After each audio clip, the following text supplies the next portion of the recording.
دوستان عزیز سلام. آقا میخوام راجع به خواننده‌ای صحبت کنم براتون که از شکم مادرش اومده بیرون، خواننده بوده. نگاه کنید. وقتی از شکم مامانم اومدم بیرون من لوحم نمیدونم کدوم خرید کن یه با دکتر گفتم هوای نظافت یه کیلو پامو کشیدونی. وقتی از شکم مادرش اومده بیرونیشون لخت، یهو یکی گفته اسمشو بذارین فرخ. بعد یکی اومده تبریک گفته با آقای نظافت، یهو یکی لپش کشیده گفته چطوری فلج کثافت. این مضمون اولین آهنگ ساسان مانکن بود.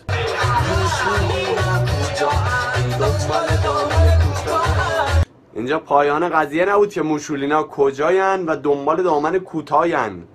اینجا شروع کرد ساسی مانکن به تهدید. کاری نکنین که مجبور شم بگم موشولینا کوشن.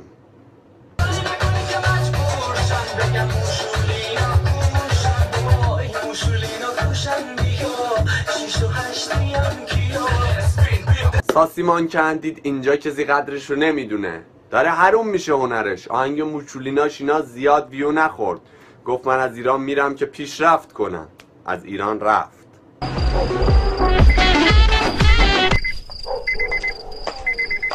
استارت قوقایی زد، از لامبورگینی پیاده شد. وقتی اینجا بود با چرخهای هایپر استار این ور اون ور میرفتن با رفیقاش.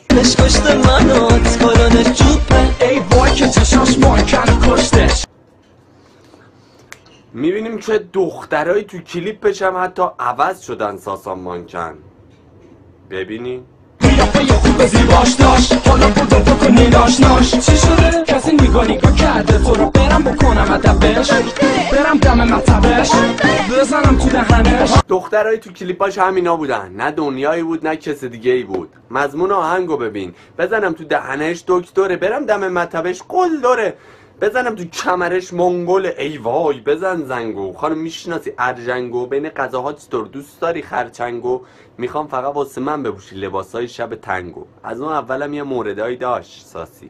حال خراب است گر حرام است، من به میلب نزنم تو لبات جام شراب است. یارب چه یاری، یارب چه نگاری، چه زلف پریشونی، عجب مهره ماری. ساسی دید اینجوری نمیشه که، باید برم دختربازی دخترها رو شکست بدم. میرفت از این ور با دنیا جهانبخت، از اون ور دنیا رو ول میکرد شکست میداد. میرفت با طلا، از طلا رو ول میکرد میرفت با نقره برنز، میرفت بغل طلا اینجوری میکرد. از اون ور دنیا همه اینجاشو زده بود ساسی مانکن. اون اون ور گریه میکرد، این این ور با این داشت میخندید. یادم دیگه بسازی میگیستم نمیتونی با هم دیگه بسازی، ازاشتی توی صدا نمیخواستی، صدا تو نمیخواستی، با هم نمیساختی.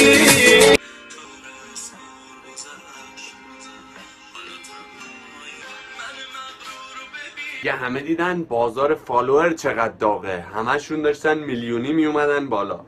دنیا جهانبختم فاز فالوور رو گرفته بود دیگه، نمیدونست چی کار کنه دیگه، همه کار میکرد دیگه به خاطر فالوور. من آخر نفهمیدم اول خودشو کشت گذاشت اینستا یا اول گذاشت اینستا بعد خودشو کشت.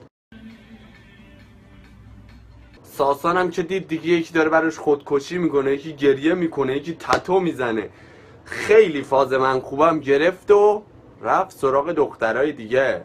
گفت اینا دیگه بر من فایده ندارم، بذار برم مدلاشو انتخاب کنم. چرا مردم از دست شاکی‌ان؟ باید بگی.